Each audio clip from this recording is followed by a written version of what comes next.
Hello friends, welcome to my YouTube channel GK quiz में आप सभी का बहुत बहुत स्वागत है।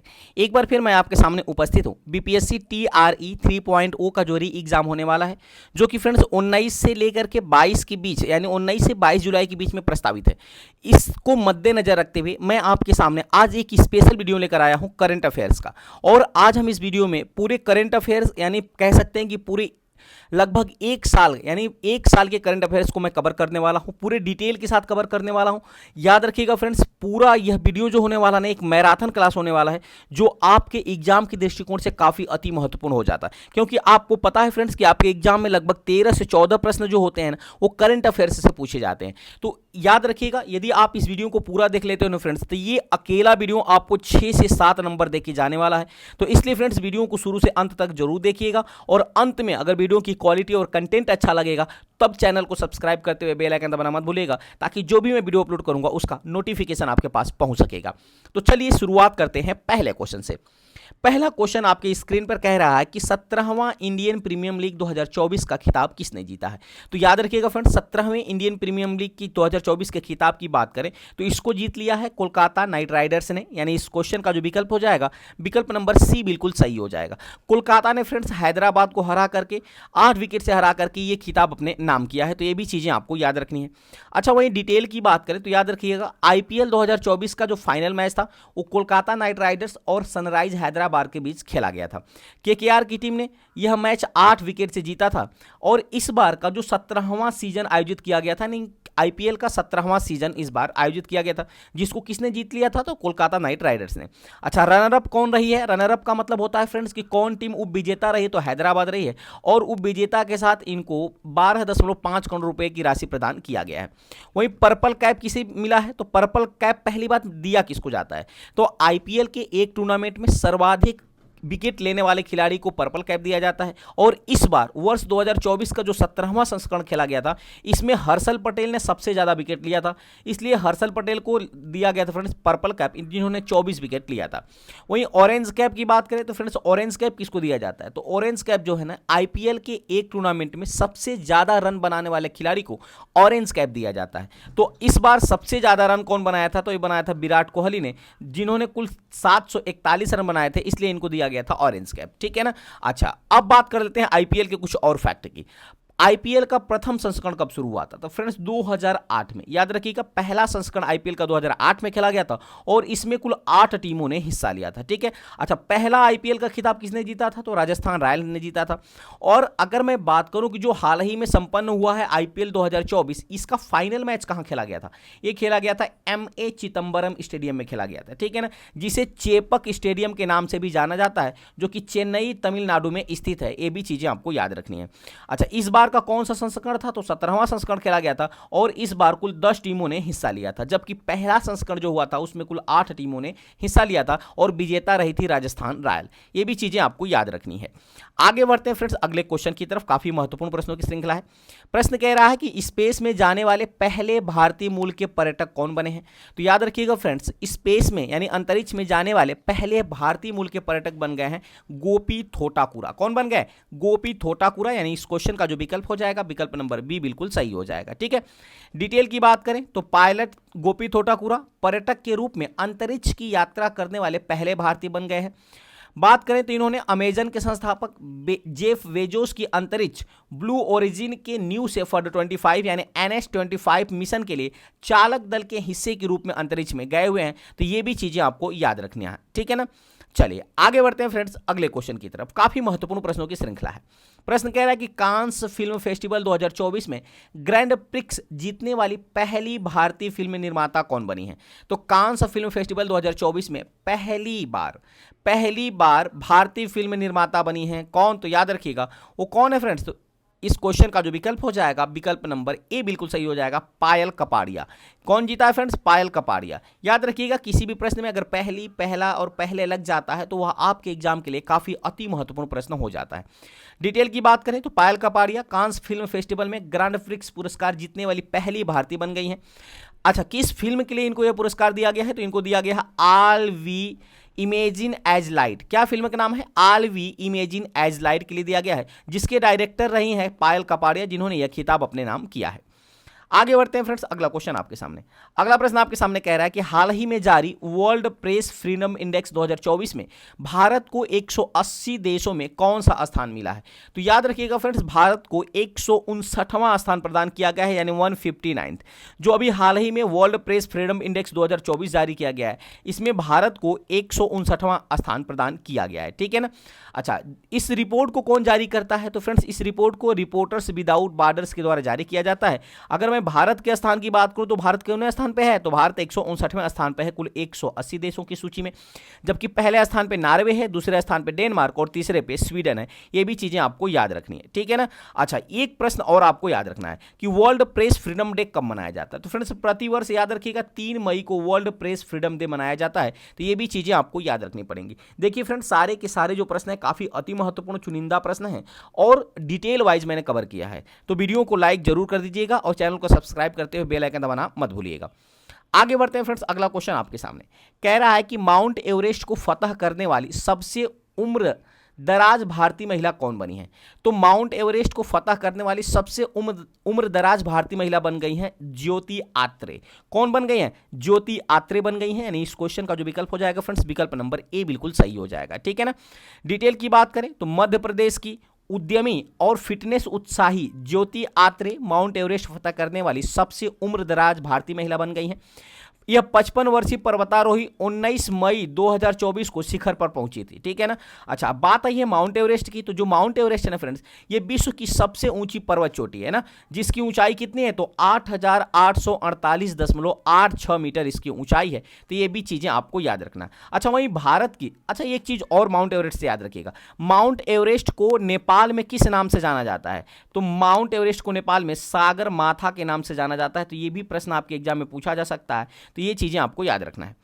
आगे बढ़ते हैं फ्रेंड्स, अगला क्वेश्चन आपके सामने कह रहा है कि फेडरेशन कप 2024 में नीरज चोपड़ा ने कौन सा पदक जीता है? तो फ्रेंड्स याद रखिएगा, फेडरेशन कप 2024 में नीरज चोपड़ा ने कौन सा पदक जीता है? तो नीरज चोपड़ा ने स्वर्ण पदक जीता है। यानी नीरज चोपड़ा का मतलब स्वर्ण पदक और स्वर्ण पदक का मतलब नीरज चोपड़ा, यानी विकल्प नंबर सी बिल्कुल सही हो जाएगा। ये भी चीजें आपको याद रखनी है। अच्छा, ये जो फेडरेशन कप था फ्रेंड्स, ये कहाँ खेला गया था? तो ये खेला गया था उड़ीसा के कलिंगा स्टेडियम में। याद रखिएगा, उड़ीसा के कलिंगा स्टेडियम में खेला गया था, जिसमें नीरज चोपड़ा ने 82.27 मीटर का भाला फेंक करके यह खिताब अपने नाम किया है। ठीक है। अगला प्रश्न आपके सामने प्रश्न कह रहा है कि हाल ही में यूनिसेफ इंडिया ने किस बॉलीवुड अभिनेत्री को अपना राष्ट्रीय राजदूत नियुक्त किया है? तो याद रखिएगा फ्रेंड्स, हाल ही में यूनिसेफ इंडिया ने जो है करीना कपूर खान को अपना राष्ट्रीय राजदूत नियुक्त किया है। यानी इस क्वेश्चन का जो विकल्प हो जाएगा, विकल्प नंबर ए बिल्कुल सही हो जाएगा। तो ये भी चीजें आपको याद रखनी पड़ेंगी। अगला प्रश्न डिटेल की बात कर लेते हैं। बात आई है यूनिसेफ की। तो याद रखिएगा, यूनिसेफ का फुल फॉर्म होता है यूनाइटेड नेशंस चिल्ड्रंस फंड। अगर यूनिसेफ में कितने सदस्य देश हैं फ्रेंड्स? तो कुल 190 सदस्य देश हैं, जबकि यूनिसेफ की स्थापना 11 दिसंबर 1946 को यूनिसेफ की स्थापना होती है। और यूनिसेफ के मुख्यालय की मैं बात करूं तो ये न्यूयॉर्क में स्थित है। न्यूयॉर्क कहां पड़ता है? तो अमेरिका में। ये भी चीजें आपको याद रखनी है। ठीक है ना। आगे बढ़ते हैं फ्रेंड्स अगले क्वेश्चन की तरफ। अगला प्रश्न कह रहा है कि किस देश ने पाकिस्तान को हराकर सुल्तान अजलान शाह कप 2024 का खिताब जीत लिया है? तो याद रखिए कि फ्रेंड्स, पाकिस्तान को हराकर पहली बार जापान ने सुल्तान अजलान शाह कप 2024 का खिताब अपने नाम किया है। चूंकि ये पहली बार जीता है जापान ने, इसलिए ये आपके लिए काफी इंपॉर्टेंट हो जाता है। यानी इस क्वेश्चन का विकल्प नंबर ए बिल्कुल सही हो जाएगा। ठीक है ना।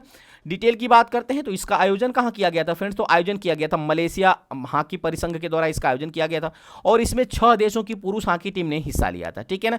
शुरुआत बात आती है कि इसकी शुरुआत कब हुई थी फ्रेंड्स? तो इसकी शुरुआत होती है 1983 के अंदर। यह एक द्विवार्षिक प्रतियोगिता के रूप में इसकी शुरुआत हुई थी, लेकिन बाद में 1999 में इसे एक वार्षिक प्रतियोगिता के रूप में बदल दिया गया था। तो ये भी चीजें आपको याद रखनी है। ठीक है फ्रेंड्स, चलिए आगे बढ़ते हैं फटाफट अगले क्वेश्चन की तरफ। अगला क्वेश्चन कह रहा है कि विश्व की सबसे ऊंची खगोलीय वेधशाला का उद्घाटन कहां किया गया है? तो फ्रेंड्स याद रखिएगा, विश्व की सबसे ऊंची खगोलीय वेधशाला का जो उद्घाटन किया गया है, ये किया गया है जापान के अंदर। कहां किया गया है? जापान को किया गया है। यानी इस क्वेश्चन का जो विकल्प है, विकल्प नंबर सी बिल्कुल सही हो जाएगा। ठीक है ना। अच्छा, इसका नाम क्या है? तो इसका नाम है आटाकामा वेधशाला। क्या है? आटाकामा वेधशाला। तो ये भी चीजें आपको याद रखनी है।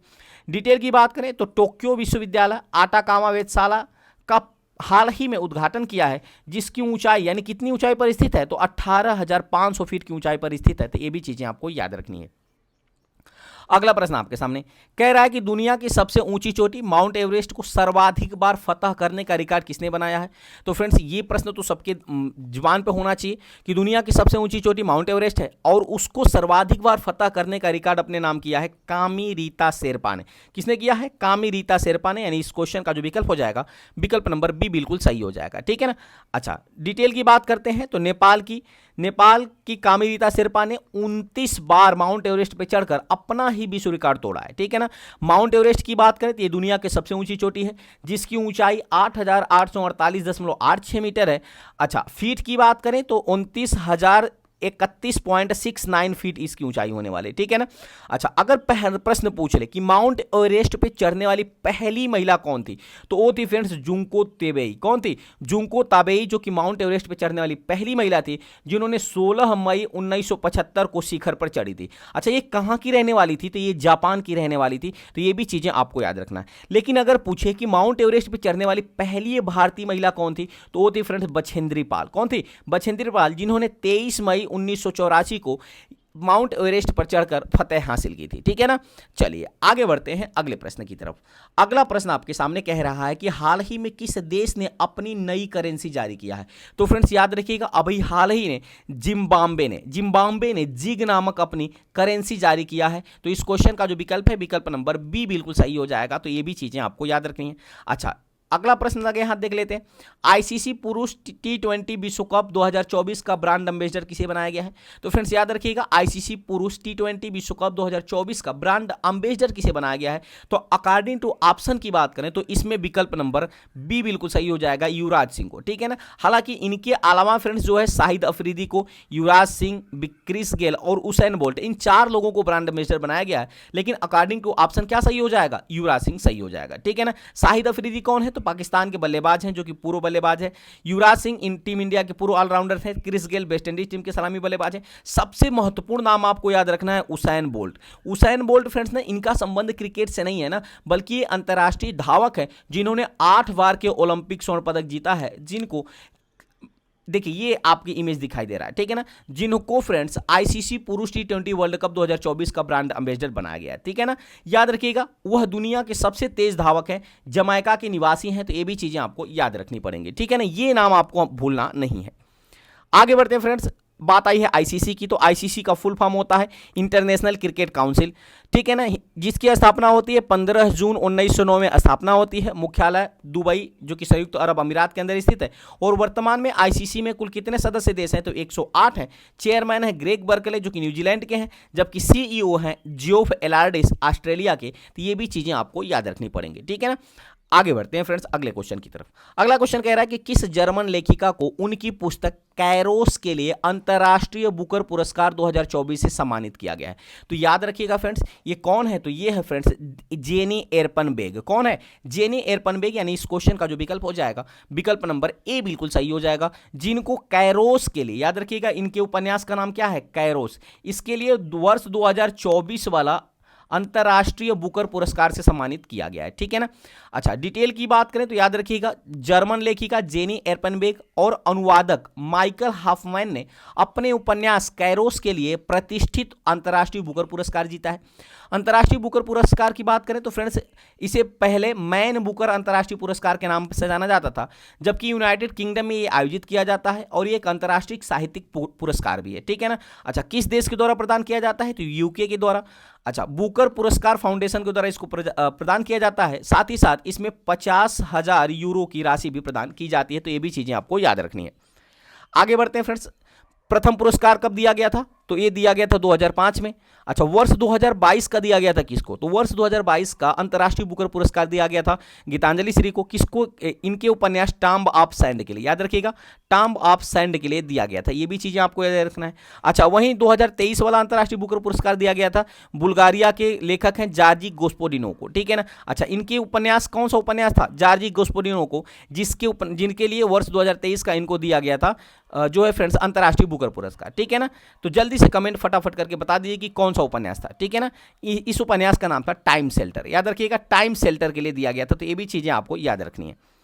आगे बढ़ते हैं फ्रेंड्स। अगला प्रश्न आपके सामने कह रहा है कि वर्ष 2027 फीफा महिला विश्व कप की मेजबानी के लिए किस देश को चुना गया है? तो फ्रेंड्स वर्ष 2027 वाला जो फीफा महिला विश्व कप होने वाला है ना, उसकी मेजबानी करेगा ब्राजील। कौन करेगा? ब्राजील करेगा। यानी इस क्वेश्चन का जो विकल्प है, विकल्प नंबर डी बिल्कुल सही हो जाएगा। तो ये भी चीजें आपको याद रखनी पड़ेंगी। डिटेल की बात करते हैं तो फीफा का फुल फॉर्म होता है federation international D football association, जिसका मुख्यालय ज्यूरिख स्विट्जरलैंड के अंदर है। वर्तमान में इसके अध्यक्ष है गियानी इन्फेनिटो। कौन है? गियानी इन्फेनिटो। बात आती है कि फीफा की, तो फीफा का स्थापना हुआ था 21 मई 1904 को। तो ये भी चीजें आपको याद रखनी पड़ेंगी। आगे बढ़ते हैं फ्रेंड्स अगले क्वेश्चन की तरफ।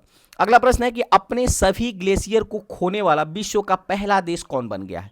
तो फ्रेंड्स अपने सभी ग्लेशियर को खोने वाला विश्व का पहले देश की बात करें तो वो बन गया है वेनेजुएला। कौन बना है? वेनेजुएला। यानी इस क्वेश्चन का जो विकल्प हो जाएगा, विकल्प नंबर ए बिल्कुल सही हो जाएगा।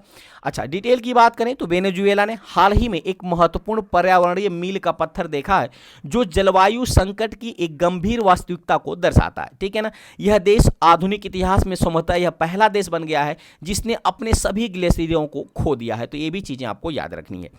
आगे बढ़ते हैं फ्रेंड्स अगला प्रश्न आपके सामने। देखिए देरी न करते हुए मैं फटाफट आपको ये पूरे 81-82 प्रश्नों की श्रृंखला आपके सामने लेकर उपस्थित हूं, जो कि काफी अति महत्वपूर्ण चुनिंदा प्रश्न है। तो अभी तक आपने वीडियो को लाइक नहीं किया फ्रेंड्स, तो वीडियो को लाइक कर लीजिएगा, और चैनल को सब्सक्राइब नहीं किया है तो सब्सक्राइब करना मत भूलिएगा। ठीक है ना?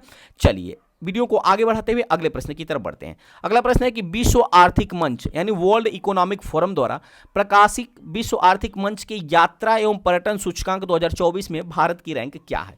तो फ्रेंड्स अगर मैं यहाँ भारत की रैंक की बात करूँ तो यहाँ भारत की रैंक है 39। यानी इस क्वेश्चन का जो विकल्प हो जाएगा, विकल्प नंबर बी बिल्कुल सही हो जाएगा। ठीक है ना? 39 रैंक प्रदान किया गया है। आगे बढ़ते हैं।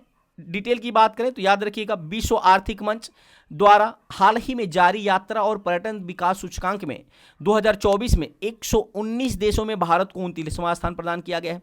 अच्छा, दुनिया के 5 शीर्ष देशों की बात करें तो पहले स्थान पे संयुक्त राज्य अमेरिका है, जो कि 5.24 स्कोर के साथ पहले स्थान पे, दूसरे पे स्पेन, तीसरे पे जापान, चौथे पे फ्रांस, जबकि 5वें स्थान पे ऑस्ट्रेलिया है। तो ये भी चीजें आपको याद रखना है। जबकि अपना प्यारा भारत देश किस स्थान पे? तो 39 पे है। तो ये भी आपको याद रखना है। आगे बढ़ते हैं फ्रेंड्स। बात आई है विश्व आर्थिक मंच यानी वर्ल्ड इकोनॉमिक फोरम की। तो याद रखिएगा, विश्व आर्थिक मंच जो है ना, एक गैर लाभकारी अंतर्राष्ट्रीय थिंक टैंक है, जिसका मुख्यालय कोलोनी स्विट्जरलैंड के अंदर स्थित है। और मैं इसकी स्थापना की बात करूं तो इसकी स्थापना या गठन हुआ था कब? तो 24 जनवरी 1947 को। याद रखिएगा, 24 जनवरी 1947 को इसका गठन हुआ था। अच्छा, कार्यकारी अध्यक्ष वर्तमान में कौन है? तो क्लाउस श्वाब। याद रखिएगा, क्लाउस श्वाब वर्तमान में कार्यकारी अध्यक्ष हैं WEF के। ये भी आपको याद रखना है, जिसका फुल फॉर्म होता है वर्ल्ड इकोनॉमिक फोरम। आगे बढ़ते हैं फ्रेंड्स। अगला क्वेश्चन आपके सामने मोस्ट इंपोर्टेंट प्रश्न है। कह रहा है कि नागरिकता संशोधन कानून यानी याद रखिएगा सिटीजनशिप अमेंडमेंट के तहत प्रश्न है, नागरिकता संशोधन कानून के तहत पहली बार कितने लोगों को नागरिकता दी गई है, भारतीय नागरिकता दी गई है?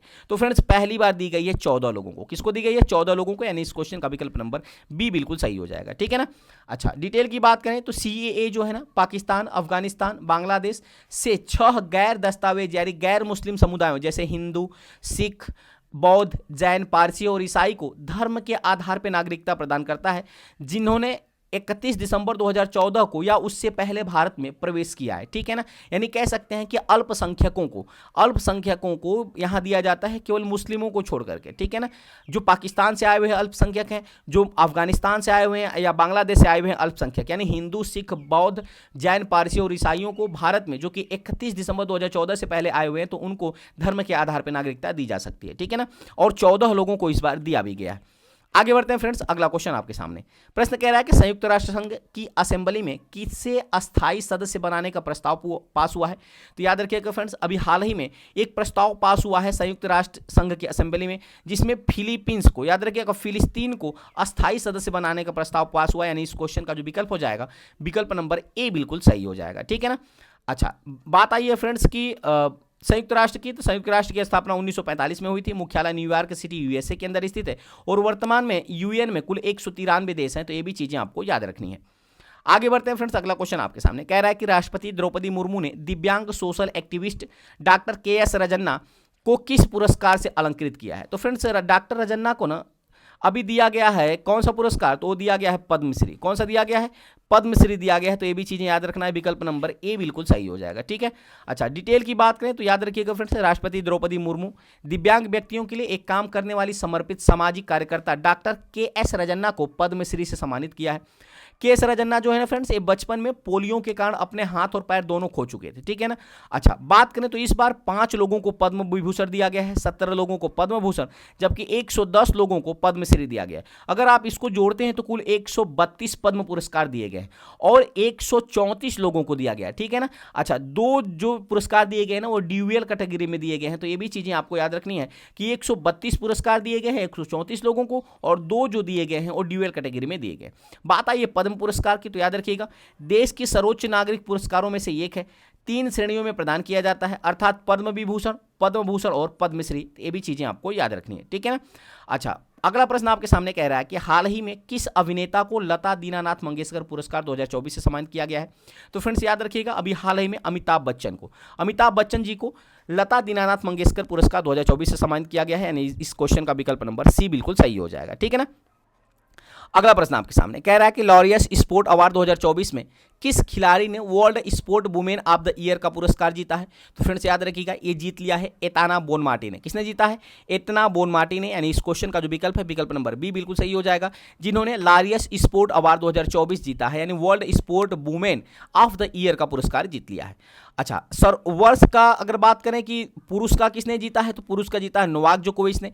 लॉरियस वर्ल्ड स्पोर्ट पुरस्कार 2000 से शुरू हुआ था, यानी सन 2000 में इसकी शुरुआत होती है।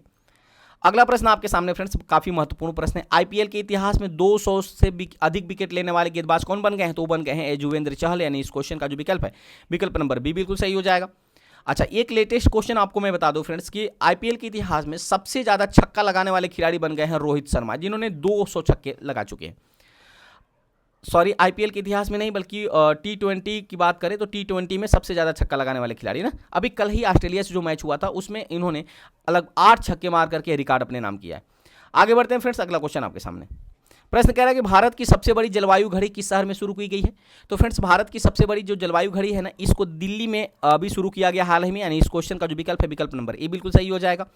डिटेल की बात करते हैं तो पृथ्वी दिवस समारोह के अवसर पर नई दिल्ली में CSIR के मुख्यालय में भारत की सबसे बड़ी जलवायु घड़ी की स्थापना और परिचालन की शुरुआत किया गया है। बात आई है फ्रेंड्स CSIR को, तो CSIR का फुल फॉर्म होता है council of scientific and industrial research, जिसकी स्थापना होती है 1942 में और इसका मुख्यालय नई दिल्ली के अंदर स्थित है। जबकि वर्तमान में अध्यक्ष की बात करें तो इसके पदेन अध्यक्ष होते हैं भारत के प्रधानमंत्री। तो इस प्रकार कह सकते हैं कि वर्तमान में अध्यक्ष कौन है, तो प्रधानमंत्री नरेंद्र मोदी इसके अध्यक्ष है। अगला प्रश्न आपके सामने बहुत ही अच्छा प्रश्न है कि किस प्रसिद्ध वैज्ञानिक को आर्यभट्ट पुरस्कार 2024 मिला है। तो फ्रेंड्स अभी हाल ही में आर्यभट्ट पुरस्कार 2024 से सम्मानित किया गया है। तो किसको दिया गया है, ये दिया गया है डॉक्टर पाउलूरी सुब्बाराव को। किसको दिया गया है, डॉक्टर पाउलूरी सुब्बाराव को, यानी इस क्वेश्चन का जो विकल्प हो जाएगा विकल्प नंबर बी बिल्कुल सही हो जाएगा। अच्छा डिटेल की बात करें तो अनंत टेक्नोलॉजी के संस्थापक पाउलूरी सुब्बाराव को अंतरिक्ष विज्ञान में योगदान देने के लिए आर्यभट्ट पुरस्कार 2024 से सम्मानित किया गया है। आर्यभट्ट पुरस्कार है क्या फ्रेंड्स, तो याद रखिए फ्रेंड्स अंतरिक्ष विज्ञान और एरोस्पेस प्रौद्योगिकी के क्षेत्र में दिए जाने वाला एक महत्वपूर्ण पुरस्कार है, जिसकी शुरुआत होती है 1992 में, यानी 1992 में इसकी शुरुआत होती है। ठीक है ना, अच्छा इस पुरस्कार की प्रमुख विशेषता यह है कि इस पुरस्कार में लगभग फ्रेंड्स 1 लाख रुपए की नगद राशि प्रदान की जाती है और साथ ही साथ एक प्रशस्ति पत्र भी दिया जाता है। ठीक है ना, अच्छा इस पुरस्कार का मुख्य उद्देश्य है कि भारत में अंतरिक्ष विज्ञान को बढ़ावा देना, ठीक है ना, और बढ़ावा देने में जो उत्कृष्ट योगदान देता है उसको यह पुरस्कार दिया जाता है। आर्यभट्ट पुरस्कार की बात करें तो फ्रेंड्स याद रखिएगा यह एस्ट्रोनॉटिकल सोसाइटी ऑफ इंडिया के द्वारा प्रदान किया जाता है। तो ये भी चीजें आपको याद रखनी है। आगे बढ़ते हैं फ्रेंड्स अगले क्वेश्चन की तरफ। अगला प्रश्न है कि हाल ही में कौन भारतीय नौसेना के नए प्रमुख बन गए हैं। तो फ्रेंड्स अभी हाल ही में भारतीय नौसेना के नए प्रमुख बन गए हैं दिनेश कुमार त्रिपाठी। कौन बना है, दिनेश कुमार त्रिपाठी, यानी इस क्वेश्चन का विकल्प नंबर डी बिल्कुल सही हो जाएगा। डिटेल की बात करते हैं तो एडमिरल दिनेश कुमार त्रिपाठी भारतीय नौसेना के प्रमुख बन गए हैं। 30 अप्रैल 2024 को उन्होंने एडमिरल आर हरि कुमार के रिटायर होने के बाद पदभार ग्रहण किया है। तो ये भी चीजें आपको याद रखनी है, ठीक है ना। अच्छा, दिनेश कुमार त्रिपाठी की बात करें तो एडमिरल दिनेश कुमार त्रिपाठी सैनिक स्कूल रीवा मध्य प्रदेश और राष्ट्रीय रक्षा अकादमी के पूर्व छात्र भी रहे हैं और 1985 में वे भारतीय नौसेना में शामिल हुए थे, ठीक है ना। अच्छा, भारतीय नौसेना की बात आई है तो प्रश्न पूछा जाता है कि भारतीय नौसेना दिवस कब मनाया जाता है। तो प्रतिवर्ष 4 दिसंबर को भारतीय नौसेना दिवस मनाया जाता है। तो ये भी चीजें आपको याद रखनी है, ठीक है ना। चलिए आगे बढ़ते हैं फ्रेंड्स अगले क्वेश्चन की तरफ। अगला प्रश्न है कि अयोध्या में श्री राम सूर्य तिलक का कार्यक्रम में किस भारतीय संस्थान ने अहम भूमिका निभाई थी। तो फ्रेंड्स याद रखिएगा, इसमें निभाई थी इंडियन इंस्टीट्यूट ऑफ एस्ट्रोफिजिक्स ने। किसने निभाई थी? इंडियन इंस्टीट्यूट ऑफ एस्ट्रोफिजिक्स ने। यानी इस क्वेश्चन का जो विकल्प हो जाएगा विकल्प नंबर सी बिल्कुल सही हो जाएगा, ठीक है ना। अच्छा, अगर मैं डिटेल की बात करूं तो सूर्य तिलक परियोजना के तहत चैत्र मास में श्री रामनवमी के अवसर पर दोपहर 12 बजे श्री रामलला के माथे पर सूर्य किरण की रोशनी लाई गई थी, जिससे उनका सूर्य तिलक हुआ, ठीक है ना। आईआईए की टीम ने सूर्य की स्थिति, ऑप्टिकल या प्रकाशिकी सिस्टम के डिजाइन व इष्टतम उपयोग की गणना की और साइट पर एकीकरण कर व संरेख कर अपना यह प्रदर्शन किया और सूर्य तिलक करवाया था, ठीक है ना। तो ये भी चीजें आपको याद रखनी है। आगे बढ़ते हैं फ्रेंड्स, अगला क्वेश्चन आपके सामने, साइबर क्राइम इंडेक्स 2024 में भारत को कौन सा स्थान मिला है। तो फ्रेंड्स याद रखिएगा, साइबर क्राइम इंडेक्स 2024 में भारत को 10वां रैंक प्रदान किया गया है। यानी इस क्वेश्चन का जो विकल्प है विकल्प नंबर ए बिल्कुल सही हो जाएगा, ठीक है ना। अच्छा, डिटेल की बात करें तो याद रखिएगा, वर्ल्ड साइबर क्राइम इंडेक्स में रैंसमवेयर, क्रेडिट कार्ड चोरी और फ्रॉड आदि चीजें आती हैं, ठीक है ना। अच्छा, मैं टॉप देशों की बात करें तो पहले स्थान पर रसिया है, दूसरे स्थान पर यूक्रेन, तीसरे पे चाइना, चौथे पे अमेरिका, जबकि भारत को कौन से रैंक प्रदान किया गया है? तो 10वां रैंक प्रदान किया गया है, ठीक है ना। चलिए आगे बढ़ते हैं। अगला प्रश्न है कि हाइब्रिड पिच तकनीक का उपयोग करने वाला भारत का पहला स्टेडियम कौन सा बन गया है। तो हाइब्रिड पिच तकनीक का उपयोग करने वाला भारत का पहला स्टेडियम बन गया है धर्मशाला स्टेडियम। कौन बन गया है? धर्मशाला। यानी इस क्वेश्चन का जो विकल्प है विकल्प नंबर सी बिल्कुल सही हो जाएगा, ठीक है ना।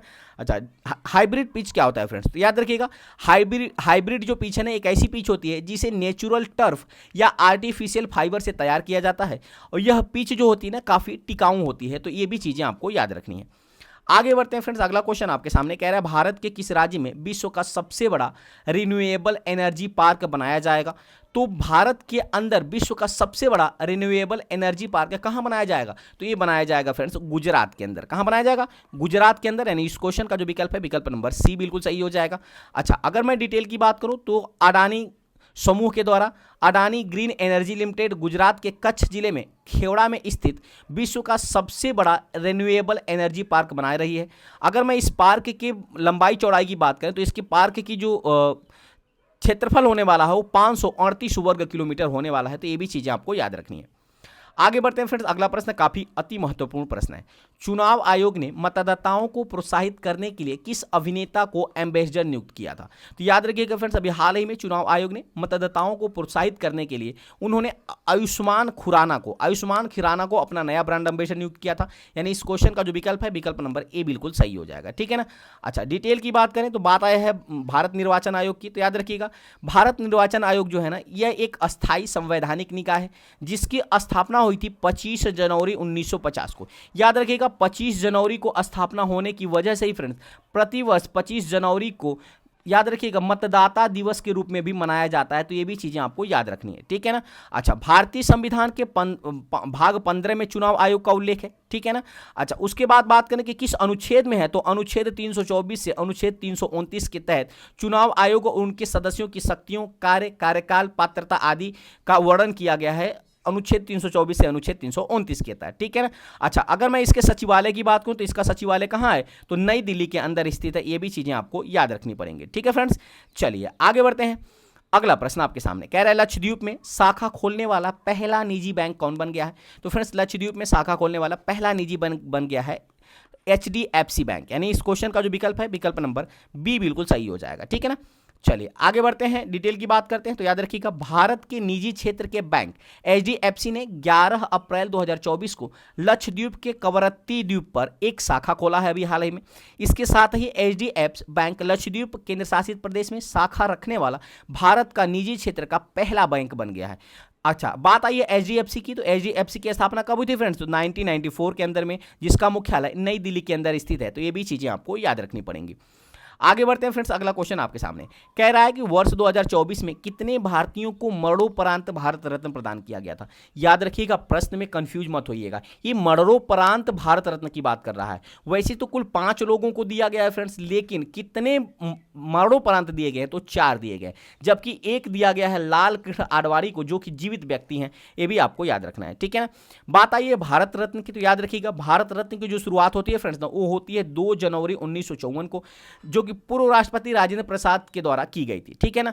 अच्छा, इंदिरा गांधी को पहली बार यानी 1971 में भारत रत्न पुरस्कार दिया गया था, यानी इंदिरा गांधी पहली महिला बनी थी जिनको भारत रत्न पुरस्कार से सम्मानित किया गया था, ठीक है ना। वहीं सबसे कम उम्र में भारत रत्न पुरस्कार पाने वाले खिलाड़ी हैं, कौन है, सचिन तेंदुलकर, जिनको भारत रत्न दिया गया है, ठीक है ना। अच्छा, अब किनको मरणोपरांत दिया गया है, तो याद रखिएगा एक तो दिया गया है कर्पूरी ठाकुर को, जो कि बिहार के पूर्व मुख्यमंत्री और जाने माने समाजवादी नेता थे। अच्छा, दूसरे दिया गया है, याद रखिएगा किसको दिया गया है, तो पामुला पर्थी वेंकट नरसिम्हा राव, यानी कह सकते हैं फ्रेंड्स कि जो है ना पीवी नरसिम्हा राव को दिया गया है, इनको भी मरणोपरांत दिया गया है। ये पूर्व प्रधानमंत्री रहे हैं, 2004 में इनका निधन हो गया था। इसके अलावा चौधरी चरण सिंह को दिया गया है मरणोपरांत, जो कि पश्चिमी उत्तर प्रदेश से आने वाले एक बहुत ही समाजवादी और कट्टर नेता थे और पूर्व प्रधानमंत्री भी रह चुके हैं। जबकि एम.एस. स्वामीनाथन, इन 4 लोगों को मरणोपरांत दिया गया है। एम.एस. स्वामीनाथन की बात करें तो इसे इनको कृषि विज्ञान का जनक भी कहा जाता है, तो ये भी चीजें याद रखनी है। जबकि एकमात्र जीवित व्यक्ति थे लाल कृष्ण आडवाणी, जिनको भारत रत्न सम्मानित किया गया है, तो ये भी चीजें आपको याद रखनी है, जो कि भारतीय जनता पार्टी के दिग्गज नेता और पूर्व उप प्रधानमंत्री भी रह चुके हैं। अगला प्रश्न आपके सामने फ्रेंड्स काफी महत्वपूर्ण प्रश्न है कि भारत ने किस देश में सितवे बंदरगाह को संचालित किया है। तो फ्रेंड्स अभी हाल ही में भारत ने, याद रखिएगा फ्रेंड्स, कहां पे, म्यांमार में सितवे बंदरगाह का संचालन किया है, यानी इस क्वेश्चन का विकल्प नंबर डी बिल्कुल सही हो जाएगा। डिटेल की बात करें तो म्यांमार में सितवे बंदरगाह को भारत द्वारा परिचालन में रखा गया है, जिसमें पहली शिपमेंट जो है ना, ये कोलकाता से श्यामा प्रसाद मुखर्जी बंदरगाह के कोलकाता के श्यामा प्रसाद मुखर्जी बंदरगाह से रवाना किया गया है, पहला शिपमेंट, ठीक है ना। अगला प्रश्न आपके सामने, जूडिथ सुमिनमा तुलुका किस अफ्रीकी देश की पहली महिला प्रधानमंत्री बन गई हैं। तो याद रखिएगा ये बन गए फ्रेंड्स कांगो की, कहां की बन गई हैं, कांगो की पहली महिला प्रधानमंत्री बन गई हैं जूडिथ सुमिनमा, यानी इस क्वेश्चन का विकल्प नंबर बी बिल्कुल सही हो जाएगा। चलिए आगे बढ़ते हैं, डिटेल की बात करते हैं। तो अफ्रीकी देश कांगो लोकतांत्रिक गणराज्य के राष्ट्रपति फेलिक्स त्सिसेकेदी ने 1 अप्रैल 2024 को जूडिथ सुमिनमा तुलुका को देश की पहली महिला प्रधानमंत्री के रूप में नियुक्त किया है। अच्छा, बात आई है कांगो लोकतांत्रिक गणराज्य की, तो याद रखिएगा यह जो है ना एक मध्य अफ्रीकी देश है, जो कि अल्जीरिया के बाद अफ्रीका का दूसरा सबसे बड़ा देश है। ये भी चीजें आपको याद रखना है, ठीक है ना। जिसकी राजधानी किसानसा है, जो कि कांगो नदी के किनारे स्थित है, तो ये भी आपको याद रखना है। किसानसा किस नदी के किनारे स्थित है, तो कांगो नदी के किनारे स्थित है, तो ये भी चीजें आपको याद रखनी है। आगे बढ़ते हैं फ्रेंड्स, अगला क्वेश्चन आपके सामने प्रश्न कह रहा है कि किस राज्य के पाली जिले में दुनिया के पहले ओम आकार के मंदिर का उद्घाटन किया गया है। तो फ्रेंड्स याद रखिएगा ये कौन सा राज्य है, तो ये राजस्थान है, यानी विकल्प नंबर बी बिल्कुल सही हो जाएगा। ये आपको इमेज में ओम आकार के मंदिर नजर आ रहा होगा, जो कि काफी खूबसूरती पेश कर रहा है, ठीक है ना। अच्छा, अगला प्रश्न लगे हाथ देख लेते हैं कि एबेल पुरस्कार 2024 से किसे सम्मानित किया गया है। तो फ्रेंड्स अभी हाल ही में गणित का नोबेल कहे जाने वाले एबेल पुरस्कार 2024 से सम्मानित किया गया है मिशेल टेलाग्रांट को। किसको, मिशेल टेलाग्रांट को, यानी इस क्वेश्चन का जो विकल्प है विकल्प नंबर डी बिल्कुल सही हो जाएगा, ठीक है ना। अच्छा, अगला डिटेल की बात करते हैं। तो मिशेल टेलाग्रांट को संभाव्यता सिद्धांत और यादृच्छिकता को समझाने में उनके अभूतपूर्व कार्य के लिए वर्ष 2024 का एबेल पुरस्कार दिया गया है, जो कि गणित का नोबेल पुरस्कार के नाम से जाना जाता है। गणित के क्षेत्र में असाधारण योगदान के लिए यह पुरस्कार दिया जाता है। आगे बढ़ते हैं फ्रेंड्स, अगला प्रश्न आपके सामने है कि ऑस्कर अवार्ड 2024 में किसे बेस्ट फिल्म का पुरस्कार मिला है। काफी अति महत्वपूर्ण प्रश्न आपके लिए। तो याद रखिएगा फ्रेंड्स, फिल्म का नाम है ओपेनहाइमर। ओपेनहाइमर मूवी को ऑस्कर अवार्ड 2024 में बेस्ट फिल्म का पुरस्कार दिया गया है, यानी इस क्वेश्चन का विकल्प नंबर बी बिल्कुल सही हो जाएगा। अच्छा, अगर सर्वश्रेष्ठ फीचर फिल्म की बात करें तो सर्वश्रेष्ठ फीचर फिल्म का अवार्ड दिया गया है ऑस्कर अवार्ड ओपेनहाइमर को। सर्वश्रेष्ठ अभिनेत्री का अवार्ड दिया गया एम्मा स्टोन को ऑस्कर अवार्ड में। जबकि अकादमी पुरस्कार की बात करें, जिन्हें आमतौर पर ऑस्कर पुरस्कार कहा जाता है, तो इसमें दुनिया के सबसे प्रतिष्ठित पुरस्कार माना जाता है। जबकि पहला पुरस्कार जो ऑस्कर दिया गया था ये 1929 में प्रदान किया गया था, यानी इसकी शुरुआत ही 1929 में की गई थी, ठीक है ना। चलिए अगला प्रश्न आपके सामने है कि गर्भपात यानी एबॉर्शन को संवैधानिक अधिकार देने वाला दुनिया का पहला देश कौन बन गया है। एबॉर्शन को संवैधानिक अधिकार देने वाला दुनिया का पहला देश बन गया है फ्रांस। कौन बना है फ्रेंड्स, फ्रांस बना है, यानी इस क्वेश्चन का जो विकल्प है विकल्प नंबर बी बिल्कुल सही सही हो जाएगा। आगे बढ़ते हैं, अगला क्वेश्चन आपके सामने, सीमा सुरक्षा बल यानी बीएसएफ बॉर्डर सिक्योरिटी फोर्स की पहली महिला स्नाइपर कौन बनी है? तो पहली महिला स्नाइपर की बात करें बीएसएफ की, तो वो बन गई हैं सुमन कुमारी। कौन बन गए फ्रेंड्स? तो वो बन गई सुमन कुमारी। यानी इस क्वेश्चन का जो विकल्प हो जाएगा फ्रेंड्स, विकल्प नंबर बी बिल्कुल सही हो जाएगा। तो ये भी चीजें आपको याद रखनी पड़ेंगी। ठीक है फ्रेंड्स, चलिए आगे बढ़ते हैं अगले क्वेश्चन की तरफ। अगला क्वेश्चन से पहले देख लेते हैं, बात आई है बीएसएफ की, तो बीएसएफ का फुल फॉर्म होता है बॉर्डर सिक्योरिटी फोर्स। ठीक है ना, रक्षा में पहली पंक्ति के रूप में ये जाना जाता है। अच्छा, स्थापना की बात करें तो इसकी स्थापना हुई थी 1 दिसंबर 1965 को, जबकि इसका मुख्यालय नई दिल्ली के अंदर स्थित है। तो ये भी चीजें आपको याद रखनी पड़ेंगी। ठीक है फ्रेंड्स, चलिए आगे बढ़ते हैं। अगला क्वेश्चन आपके सामने कि भारत के नए लोकपाल अध्यक्ष कौन बन गए हैं? तो फ्रेंड्स, भारत के नए लोकपाल अध्यक्ष की मैं बात करूं तो याद रखिएगा वो कौन बन गया है? तो वो बन गए हैं M.A. खानविलकर। कौन बना है? M.A. खानविलकर। यानी इस क्वेश्चन का जो विकल्प हो जाएगा फ्रेंड्स, विकल्प नंबर बी बिल्कुल सही हो जाएगा, जो भारत के नए लोकपाल बन गए हैं। ठीक है ना। अच्छा, डिटेल की बात करें तो न्यायमूर्ति खानविलकर भारत के दूसरे लोकपाल बने हैं। अच्छा, वही भारत के लोकपाल की नियुक्ति कौन करता है? तो फ्रेंड्स, वो राष्ट्रपति करता है। ये भी चीजें आपको याद रखनी है। जबकि भारत के पहले लोकपाल बने थे पिनाकी चंद्र घोष। ठीक है ना। लोकपाल की स्थापना की बात करें किस अधिनियम के तहत हुई? तो लोकपाल और लोकायुक्त अधिनियम 2013 के तहत भारत में लोकपाल की स्थापना हुई थी। ये भी चीजें आपको याद रखना है। ठीक है ना। चलिए आगे बढ़ते हैं। अगला प्रश्न कह रहा है कि रणजी ट्रॉफी 2023-24 का खिताब किस टीम ने जीता है? तो रणजी ट्रॉफी 2023-24 का खिताब अभी हाल ही में मुंबई ने जीत लिया है फ्रेंड्स। मुंबई ने विदर्भ को हराया है। ठीक है ना। और यह अपना 42वां टूर्नामेंट जीता है। तो ये भी चीजें आपको याद रखना है। डिटेल की बात करें तो मुंबई ने 42वीं बार रणजी ट्रॉफी जीता है और इन्होंने विदर्भ को 169 रनों से रौंद कर यह खिताब अपने नाम किया है। बात आई है फ्रेंड्स रणजी ट्रॉफी की, तो रणजी ट्रॉफी जो है ना, ये भारत का एक घरेलू क्रिकेट प्रतियोगिता है। ठीक है ना, जिसका पहला टूर्नामेंट 1934 में खेला गया था। ठीक है ना। आज सबसे सफल टीम रही है रणजी ट्रॉफी की, वो मुंबई रही है, जिन्होंने अब तक 41 खिताब जीता है, जबकि इस बार 42वां खिताब भी अपने नाम कर लिया है। तो ये भी चीजें आपको याद रखनी पड़ेंगी। ठीक है, चलिए आगे बढ़ते हैं। अगला प्रश्न कह रहा है कि किस शहर में दुनिया की पहली वैदिक घड़ी स्थापित की गई है? तो फ्रेंड्स, बता दीजिए फटाफट कि किस शहर में दुनिया की पहली वैदिक घड़ी स्थापित की गई है? तो ये मध्य प्रदेश का उज्जैन शहर। यानी इस क्वेश्चन का विकल्प नंबर सी बिल्कुल सही हो जाएगा। तो ये भी चीजें आपको याद रखनी पड़ेंगी। ठीक है ना। चलिए आगे बढ़ते हैं, डिटेल की बात करते हैं। तो वैदिक घड़ी की बात आई है, तो यह घड़ी शहर के जंतर मंतर क्षेत्र में सरकारी जीवाजी वेधशाला के करीब बने 85 फुट ऊंचे टावर पर स्थापित की गई है। यह वैदिक घड़ी हिंदू पंचांग, ग्रहों की स्थिति, मुहूर्त, ज्योतिषी गणना और भविष्यवाणियों के बारे में जानकारी प्रदर्शित करेगी। ठीक है ना। अच्छा, इसका उद्घाटन किसने किया? ये इंपॉर्टेंट हो जाता है। तो इसका उद्घाटन अभी हाल ही में प्रधानमंत्री नरेंद्र मोदी के द्वारा किया गया है। आगे बढ़ते हैं। अगला प्रश्न है कि पेरिस ओलंपिक 2024 में भारत के ध्वजवाहक किसे चुना गया है? तो फ्रेंड, जो पेरिस ओलंपिक होने वाला है 2024, इसमें भारत की तरफ से ध्वजवाहक का कौन चुने गए हैं? तो ये फ्रेंड्स चुने गए हैं शरद कमल, अचंता शरद कमल। यानी इस क्वेश्चन का जो विकल्प हो जाएगा, विकल्प नंबर बी बिल्कुल सही हो जाएगा। तो ये भी चीजें आपको याद रखनी पड़ेंगी। वहीं अगला प्रश्न आपके सामने कि वर्ल्ड हैप्पीनेस रिपोर्ट 2024 के अनुसार दुनिया का सबसे खुशहाल देश कौन बन गया है? फ्रेंड्स याद रखिएगा, लगातार 7वीं बार वर्ल्ड हैप्पीनेस इंडेक्स में टॉप पे रहने वाला है फिनलैंड, जो कि दुनिया का सबसे खुशहाल देश एक बार फिर से बन गया है। यानी विकल्प नंबर बी बिल्कुल सही हो जाएगा। अच्छा, डिटेल की बात करें तो फिनलैंड जो है ना फ्रेंड्स, लगातार 7वां बार दुनिया का सबसे खुशहाल देश बना है। ठीक है ना। वहीं भारत की बात करें तो भारत को कुल 143 देशों में, भारत को फ्रेंड्स याद रखिएगा, कुल 143 देशों में 126वां रैंक प्रदान किया गया, जबकि वर्ष 2023 में भी ना भारत को 126वां रैंक ही प्रदान किया गया था। तो ये भी चीजें आपको याद रखनी है। अच्छा, जो विश्व खुशहाली रिपोर्ट है ना, ये किसके द्वारा जारी की जाती है? यानी वर्ल्ड हैप्पीनेस इंडेक्स जो है, ये संयुक्त राष्ट्र के द्वारा जारी की जाती है। पहले स्थान पे फिनलैंड है, दूसरे स्थान पे डेनमार्क, जबकि तीसरे पे आइसलैंड है। ठीक है ना। जबकि सबसे निचले पायदान पे कौन है फ्रेंड्स? तो ये है अफगानिस्तान। तो ये भी चीजें आपको याद रखनी है। आगे बढ़ते हैं फ्रेंड्स। अगला क्वेश्चन आपके सामने कि भारत निर्वाचन आयोग ने राष्ट्रीय दिव्यांगजन आइकन के रूप में किसे नियुक्त किया है? तो फ्रेंड्स, अभी हाल ही में शीतल देवी ने, याद रखिएगा, शीतल देवी को भारतीय निर्वाचन आयोग ने राष्ट्रीय दिव्यांगजन आइकन के रूप में नियुक्त किया है। यानी विकल्प नंबर ए बिल्कुल सही हो जाएगा। अगला प्रश्न आपके सामने है कि किस राज्य से संबंधित माजुली मास्क को जीआई टैग प्रदान किया गया है? अभी हाल ही में जीआई टैग दिया गया फ्रेंड्स माजुली मास्क को। यह किस राज्य का है? तो यह फ्रेंड्स असम का। याद रखिएगा, कहां का है? असम का। यानी इस क्वेश्चन का जो विकल्प हो जाएगा, विकल्प नंबर डी बिल्कुल सही हो जाएगा। तो ये भी चीजें आपको याद रखनी है। डिटेल की बात करते हैं तो ये भारत में याद रखिए कि भारत में 15 सितंबर 2023 को जो है जियोग्राफिकल इंडिकेशन लागू हुआ था। दार्जिलिंग चाय को पहली बार जीआई टैग दिया गया था, है ना। तो प्रश्न पूछा जाता है कि वो भारतीय उत्पाद जिसको पहली बार जीआई टैग दिया गया था, तो दार्जिलिंग चाय को दिया गया था, ठीक है ना। भारत में अब तक लगभग 635 प्लस प्रोडक्ट को जीआई टैग दिया जा चुका है। जीआई टैग की बात करें तो इसका मुख्यालय कहाँ है, तो मुख्यालय इसका है, जीआई टैग का मुख्यालय चेन्नई तमिलनाडु के अंदर स्थित है, ठीक है ना। अच्छा, अब तक सबसे ज्यादा किस राज्य को जीआई टैग दिया गया है, तो वो दिया गया है फ्रेंड्स 75 जीआई टैग दिया जा चुका है। उत्तर प्रदेश को सबसे ज्यादा जीआई टैग दिया गया है। जीआई की बात आई है फ्रेंड्स, जीआई टैग की, तो जिसका फुल फॉर्म होता है जियोग्राफिकल इंडिकेशन।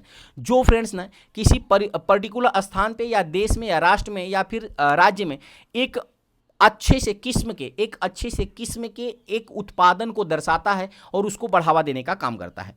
आगे बढ़ते हैं फ्रेंड्स, अगला क्वेश्चन है कि पाकिस्तान के 14वें राष्ट्रपति के रूप में किसने शपथ लिया है, तो याद रखिए फ्रेंड्स आसिफ अली जरदारी पाकिस्तान के 14वें राष्ट्रपति बन गए हैं। यानी इस क्वेश्चन का जो विकल्प है, विकल्प नंबर सी बिल्कुल सही हो जाएगा, ठीक है ना।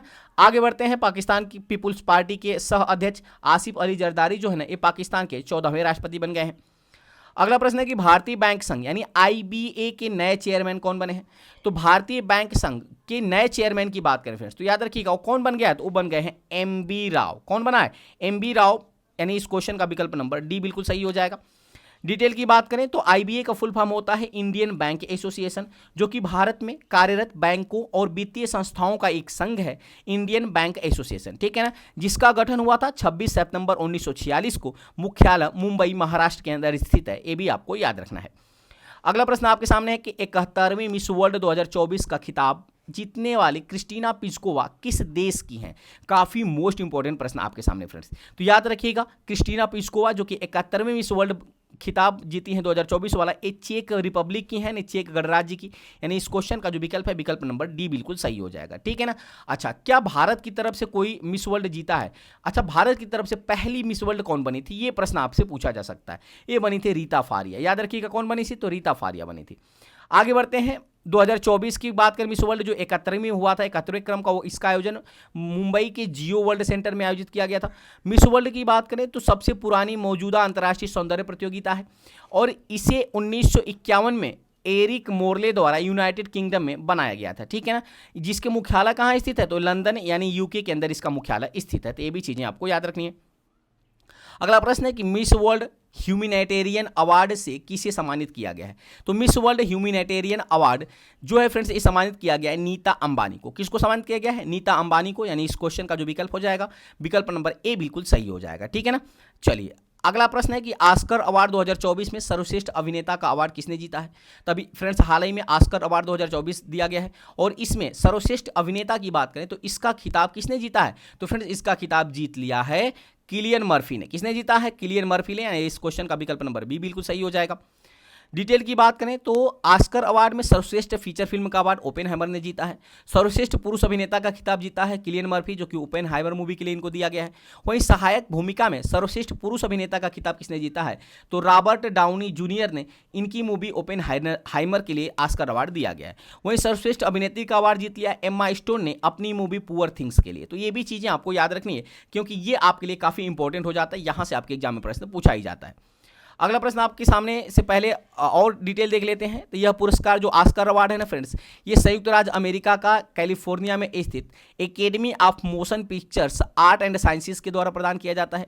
विजेताओं को ट्रॉफी के रूप में एक स्वर्ण प्रतिमा भी प्रदान की जाती है। साथ ही साथ ट्रॉफी को आधिकारिक तौर पर अकादमी अवार्ड ऑफ मेरिट भी कहा जाता है, ठीक है ना, जिसे लोकप्रिय नाम क्या है, तो ऑस्कर अवार्ड के नाम से जाना जाता है।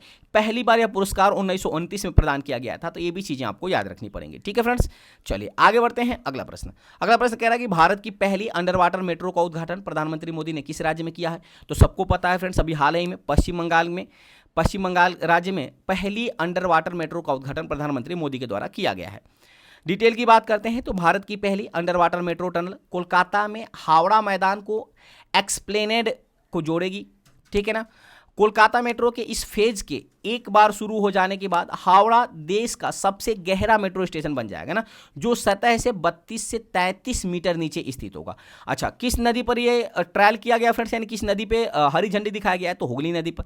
उद्घाटन किसने किया है, प्रधानमंत्री मोदी ने। जबकि वर्तमान में रेल मंत्री की बात करें तो कौन है, अश्वनी वैष्णव हैं, ये भी आपको याद रखना है, ठीक है ना। अच्छा, उद्घाटन कब किया गया था फ्रेंड्स, तो 6 मार्च को कोलकाता में इसका उद्घाटन प्रधानमंत्री मोदी के द्वारा किया गया था। अच्छा, सबसे पुराना मेट्रो पूछेगा तो आप बताएंगे कोलकाता मेट्रो जो है ये सबसे पुराना मेट्रो है भारत का। आगे बढ़ते हैं फ्रेंड्स, अगला क्वेश्चन, किस राज्य की आदिवासी पोशाक रीसा को अभी हाल ही में जीआई टैग दिया गया है, तो फ्रेंड्स याद रखिएगा ये दिया गया है त्रिपुरा। त्रिपुरा का जो अभी हाल ही में आदिवासी पोशाक है जिसका नाम है रीसा, इसको अभी हाल ही में जीआई टैग दिया गया है। त्रिपुरा के आदिवासी समुदायों द्वारा पहने जाने वाले हाथ से बुने हुए कपड़े जिसका नाम है रीसा को अभी हाल ही में भौगोलिक संकेतक यानी जीआई टैग प्रदान किया गया है। अच्छा, किसके द्वारा प्रदान किया गया है, तो मणिक शाह, जो कि मणिक शाह के द्वारा, ठीक है ना। बात आई त्रिपुरा की, तो त्रिपुरा का मुख्यमंत्री वर्तमान में मणिक शाह हैं, जबकि राजधानी अगरतला है। तो दोनों चीज़ें आपको याद रखनी है।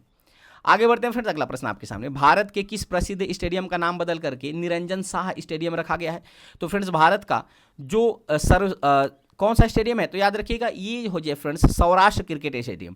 भारत का सौराष्ट्र क्रिकेट स्टेडियम का नाम बदल करके निरंजन शाह क्रिकेट स्टेडियम कर दिया गया है, यानी विकल्प नंबर बी बिल्कुल सही हो जाएगा।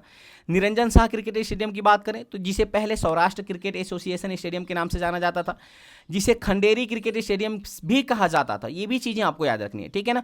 भारत के राजकोट में स्थित एक क्रिकेट स्टेडियम है यह, ठीक है ना। यह गुजरात का पहला सौर ऊर्जा से चलने वाला स्टेडियम है, तो ये भी चीज़ें आपको याद रखना है। साथ ही साथ वर्ष 2013 में इस स्टेडियम में पहला अंतर्राष्ट्रीय मैच खेला गया था, तो ये भी चीज़ें जो है ना आपको याद रखनी पड़ेंगी। आगे बढ़ते हैं फ्रेंड्स, अगला प्रश्न है कि हाल ही में कौन भारत की पहली पिच क्यूरेटर बनी है, कौन सी पहली महिला भारत की पिच क्यूरेटर बनी है, तो बन गए हैं जयसिंथा कल्याण। कौन बनी है, जयसिंथा कल्याण बनी है, यानी इस क्वेश्चन का विकल्प नंबर ए हो जाएगा, जो कि भारत की पहली महिला पिच क्यूरेटर बन गई हैं। डिटेल की बात करें तो जयसिंथा कल्याण महिला प्रीमियम लीग यानी WPL के बहुप्रतीक्षित दूसरे संस्करण की शुरुआत के साथ ही देश की पहली महिला पिच क्यूरेटर के रूप में खेल के इतिहास में अपना नाम दर्ज कराया है। आगे बढ़ते हैं, अगला प्रश्न है कि वर्ष 2024 में Dada Saheb Phalke international film festival award में किसे बेस्ट फिल्म का पुरस्कार दिया गया है, तो फ्रेंड्स याद रखिएगा ये दिया गया है जवान मूवी को। किसको दिया गया है, जवान मूवी को वर्ष 2024 की Dada Saheb Phalke international film festival में बेस्ट फिल्म का अवार्ड दिया गया है। इस क्वेश्चन का विकल्प नंबर डी बिल्कुल सही हो जाएगा, तो ये भी चीज़ें आपको याद रखनी पड़ेंगी, ठीक है ना। चलिए आगे बढ़ते हैं, डिटेल की बात करते हैं। तो इस बार दादा साहब फाल्के इंटरनेशनल जो अवार्ड 2024 वाला इसका संस्था जो है फ्रेंड्स 17वां संस्करण आयोजित किया गया है, और कहाँ आयोजित किया गया है, तो दुबई के अंदर। अच्छा, इसमें बेस्ट एक्टर का अवार्ड किसे दिया गया है, तो शाहरुख खान को इनकी मूवी जवान के लिए दिया गया है।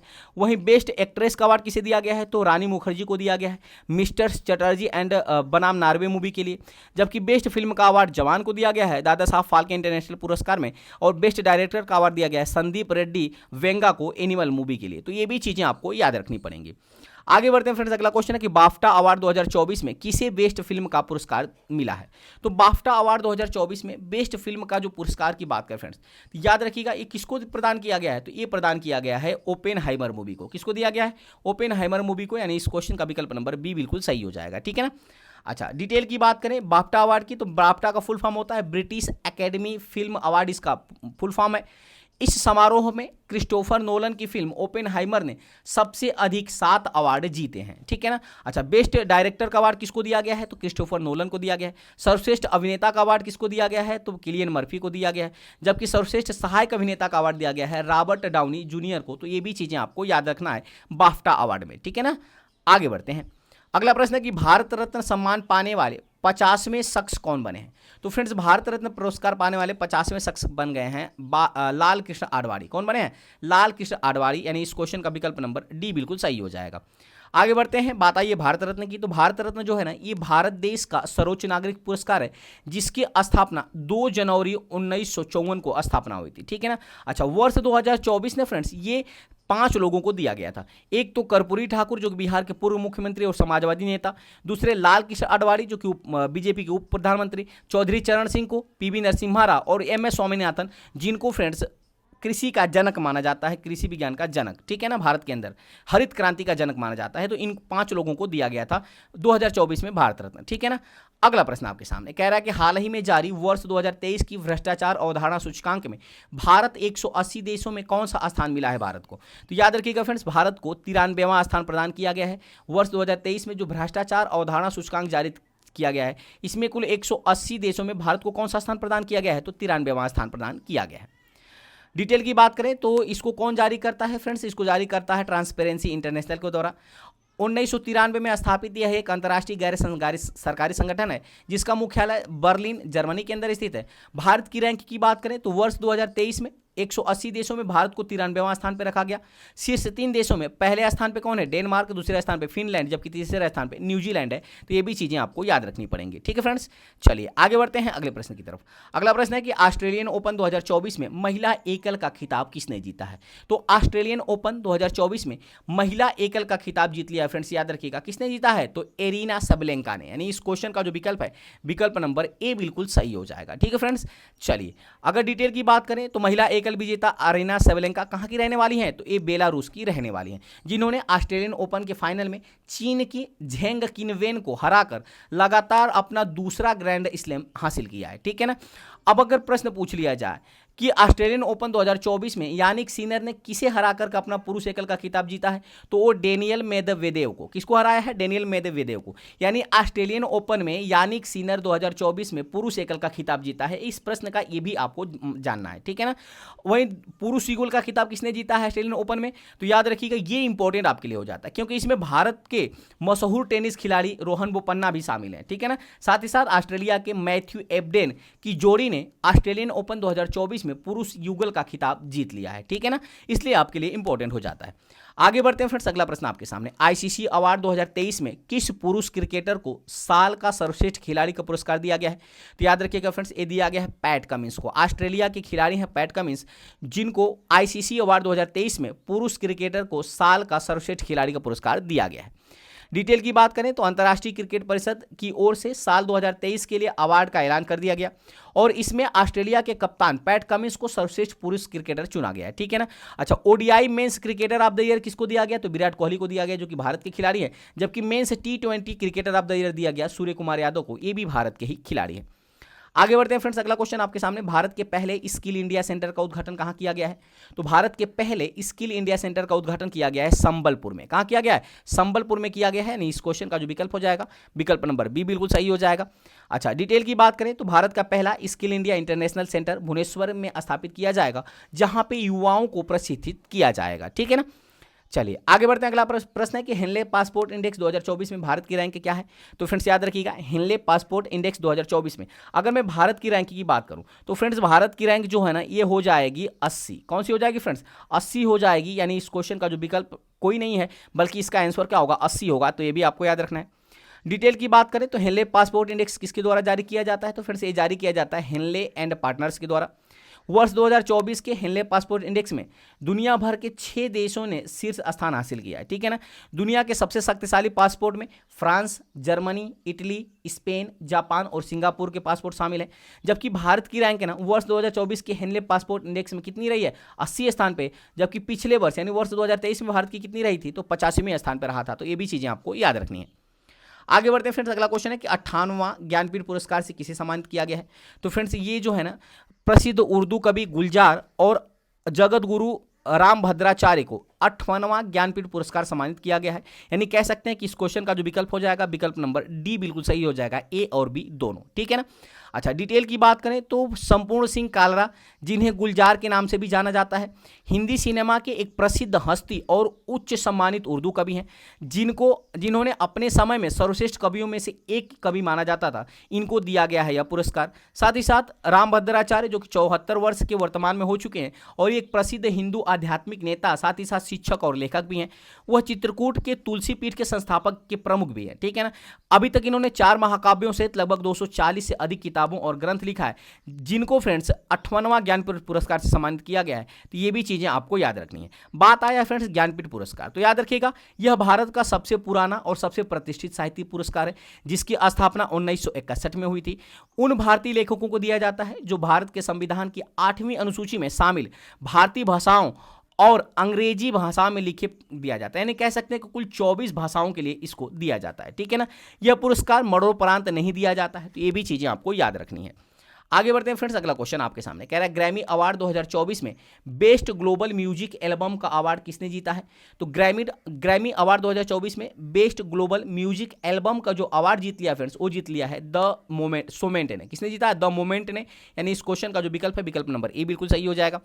अच्छा, अगर डिटेल की बात करें तो संगीत के क्षेत्र में सबसे प्रतिष्ठित ग्रैमी अवार्ड 2024 मशहूर तबला वादक जाकिर हुसैन तथा बांसुरी वादक राकेश चौरसिया सहित 5 भारतीय संगीतकारों को यह पुरस्कार दिया गया है। जाकिर हुसैन ने तो 3 ग्रैमी पुरस्कार जीते हैं, जबकि राकेश चौरसिया ने 2 ग्रैमी पुरस्कार अपने नाम किया है, ठीक है ना। अच्छा, 66वें ग्रैमी अवार्ड की बात करें तो इसका आयोजन किया गया था अमेरिका के लॉस एंजल्स में। शक्ति को दी मोमेंट के लिए 2024 का बेस्ट ग्लोबल म्यूजिक एल्बम का अवार्ड भी दिया गया है, तो ये भी आपको याद रखना है। आगे बढ़ते हैं फ्रेंड्स, अगला क्वेश्चन है कि 69वें फिल्म फेयर अवार्ड में बेस्ट फिल्म का अवार्ड किसने जीता है। तो फ्रेंड्स याद रखिएगा 69वें फिल्म फेयर अवार्ड में बेस्ट फिल्म का जो अवार्ड जीत लिया वो जीत लिया है 12th फेल मूवी ने। किसने जीता है? 12th फेल मूवी ने, यानी इस क्वेश्चन का विकल्प नंबर ए बिल्कुल सही हो जाएगा, ठीक है ना। अच्छा, डिटेल की बात करें तो 69वें फिल्म पुरस्कार की अगर मैं बात करूं तो इसका आयोजन गांधीनगर गुजरात में किया गया था और सर्वश्रेष्ठ अभिनेता का पुरस्कार जीता रणबीर कपूर ने इनकी मूवी एनिमल के लिए, जबकि सर्वश्रेष्ठ अभिनेत्री का अवार्ड आलिया भट्ट ने जीता है रानी और राखी की प्रेम कहानी के लिए, तो ये भी आपको याद रखना है। आगे बढ़ते हैं फ्रेंड्स, अगला क्वेश्चन है कि कर्पूरी ठाकुर को भारत रत्न मरणोपरांत से सम्मानित किया जाएगा, वह किस राज्य के पूर्व मुख्यमंत्री हैं। तो ये आपको बताने की आवश्यकता नहीं है, ये कर्पूरी ठाकुर कहाँ के थे फ्रेंड्स, तो ये थे बिहार के। अगला प्रश्न है कि अयोध्या राम मंदिर निर्माण के मुख्य वास्तुकार कौन है। काफी महत्वपूर्ण प्रश्न आपके लिए। तो अयोध्या राम मंदिर निर्माण के मुख्य वास्तुकार थे चंद्रकांत सोमपुरा। कौन थे फ्रेंड्स? चंद्रकांत सोमपुरा, यानी इस क्वेश्चन का जो विकल्प है विकल्प नंबर बी बिल्कुल सही हो जाएगा, ठीक है ना। अच्छा, अगर डिटेल की बात करें तो अयोध्या राम मंदिर का उद्घाटन 22 जनवरी वर्ष 2024 को किया गया था प्रधानमंत्री नरेंद्र मोदी के द्वारा। और इसमें जो अयोध्या राम लला की जो मंदिर है फ्रेंड्स, मंदिर की ऊंचाई नहीं बल्कि उसमें जो मूर्ति स्थापित की गई है उसकी ऊंचाई कितनी है? तो 51 इंच की मूर्ति है, ठीक है ना। भगवान राम की 3 मूर्तियों का निर्माण किया गया था और उसकी मूर्तिकार कौन है? अरुण योगीराज। देखिए, भगवान राम की 3 मूर्ति का इन्होंने निर्माण किया था अरुण योगीराज ने, जिसमें से एक मूर्ति को चुना गया था, ठीक है ना। तो प्रश्न पूछा जाएगा कि रामलला की मूर्ति के मूर्तिकार कौन है, तो अरुण योगीराज। लेकिन अगर प्रश्न पूछेगा कि रामलला के मंदिर का मूर्तिकार कौन है, वास्तुकार कौन है, तो बताएंगे चंद्रकांत सोमपुरा। तो ये भी चीजें आपको याद रखनी है। अगला प्रश्न है कि 16वें वित्त आयोग के अध्यक्ष के रूप में किसी नियुक्त किया गया है। तो फ्रेंड्स 16वें वित्त आयोग का अध्यक्ष बनाया गया है अरविंद पनगड़िया को। किसको बना गया है? अरविंद पनगड़िया को, यानी इस क्वेश्चन का जो विकल्प है विकल्प नंबर ए बिल्कुल सही हो जाएगा। डिटेल की बात करते हैं तो वित्त आयोग की जो है ना फ्रेंड्स, इसका जो उल्लेख है वो संविधान के अनुच्छेद 280 से 281 में उल्लेखित किया गया है। यह एक अर्ध न्यायिक एवं सलाहकारी निकाय है।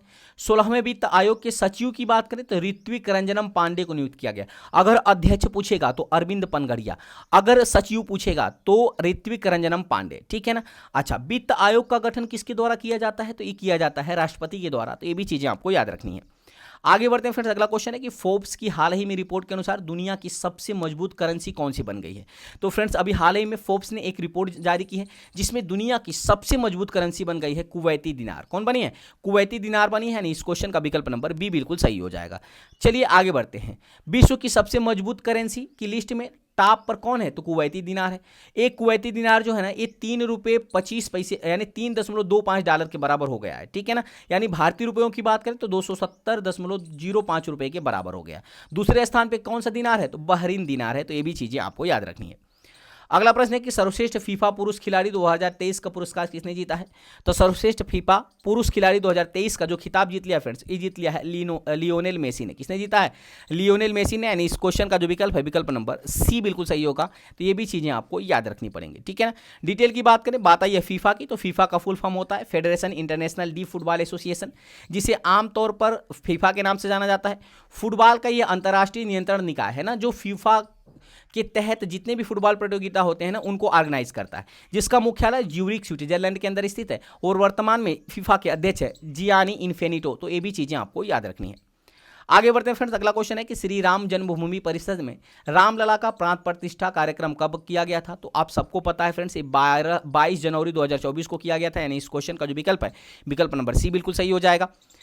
अगला क्वेश्चन है कि भारत के सबसे लंबे पुल का नाम क्या है? तो फ्रेंड्स अभी हाल ही में भारत के सबसे लंबे पुल नेहवा सेवा अटल सेतु का उद्घाटन किया गया है प्रधानमंत्री मोदी के द्वारा, यानी इस क्वेश्चन का विकल्प नंबर बी बिल्कुल सही हो जाएगा। अगर मैं डिटेल की बात करूं तो अटल सेतु भारत का सबसे लंबा पुल है और साथ ही सबसे लंबा समुद्री पुल भी है, ठीक है ना।